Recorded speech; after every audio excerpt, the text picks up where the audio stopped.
Running out of space in your PS5? This is what you need to upgrade. You need a screwdriver, a heat sink, a compatible NVMe drive, oh, and a PS5. Take the base off the PS5.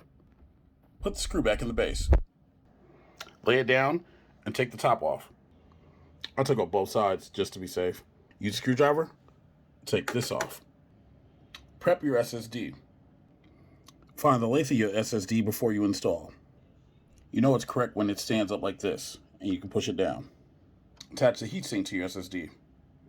Use padding according to your manufacturer's statements and stuff. Pop it into place.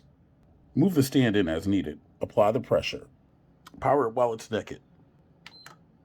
Success.